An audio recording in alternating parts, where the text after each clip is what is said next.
À l'heure actuelle, on a des montres bracelets au poignet.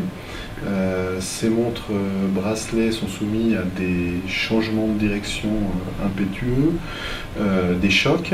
Nous savons par des lois physiques claires que plus on va augmenter la fréquence de nos oscillateurs, donc de nos balanciers spiraux, plus on va avoir une meilleure régularité chronométrique pendant les perturbations, au choc et autres accélérations. Nous avons pu clairement améliorer le fonctionnement du balancier spiral.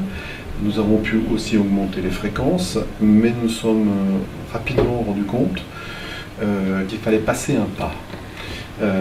Parce qu'on arrivait vraiment à des limites même avec ces nouvelles technologies. On va avoir aussi de l'habillage, donc on va aussi usiner des pièces en or, en platine. Le balancier spiral a aujourd'hui atteint ses limites.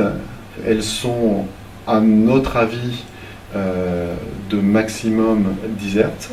Au-delà, on tombe dans des usures prématurées ou des problèmes de force et de perte de puissance due à des chocs de l'encre sur la roue d'échappement, du départ de la roue d'échappement qui part toujours arrêtée, qui revient, qui doit s'accélérer, se réarrêter 72 000 fois si on prend du 10 Hz par heure, ce qui est énorme, et ce qui sont des pertes de puissance très importantes. Donc pour éviter ces pertes de puissance, il fallait imaginer un nouveau concept, un nouveau système. En cherchant comment pouvait-on faire, on a compris qu'il fallait aller vers une phase totalement autre. J'ai du polissage, je sais que je vais enlever un petit peu, et encore après l'équilibrage du balancier. Donc tout est calculé à l'avance un petit peu.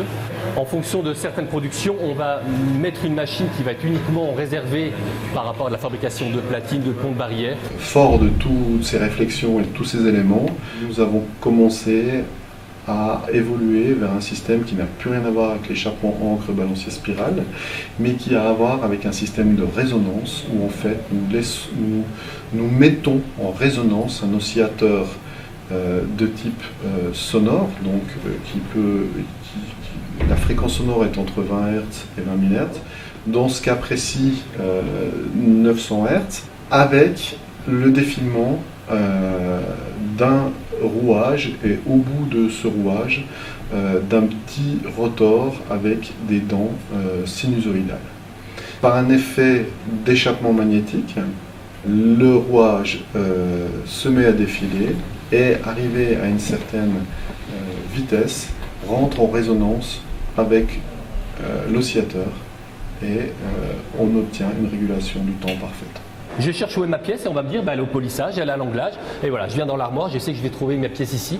Alors aujourd'hui, on n'a pas déposé de brevet. La simple protection qui nous importe à l'heure actuelle, c'est une protection pour avoir l'autorisation de continuer à travailler sur le sujet, qu'on ne nous interdise pas à un moment donné d'y travailler si quelqu'un d'autre pose le brevet. Donc l'important pour nous, c'est d'ouvrir l'information parce que il y a énormément à faire dans ce domaine, c'est très vaste, et que nous pensons que la créativité horlogère nécessaire sur ce sujet mérite qu'on le laisse au reste du monde.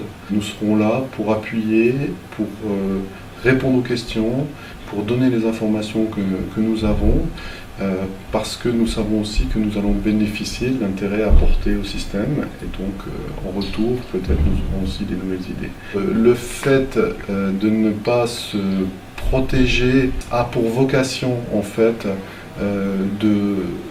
d'aller plus rapidement sur le sujet. Un brevet c'est très long à poser, pour avoir des résultats c'est très long à recevoir et nous on a envie d'avancer, on a envie d'évoluer dans notre recherche.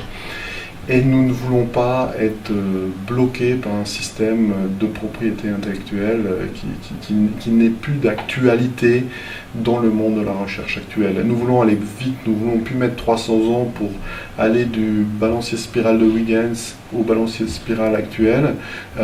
Nous aimerions que les solutions, les améliorations soient trouvées en quelques années. Je pense que ce serait un bénéfice important pour toute l'horlogerie.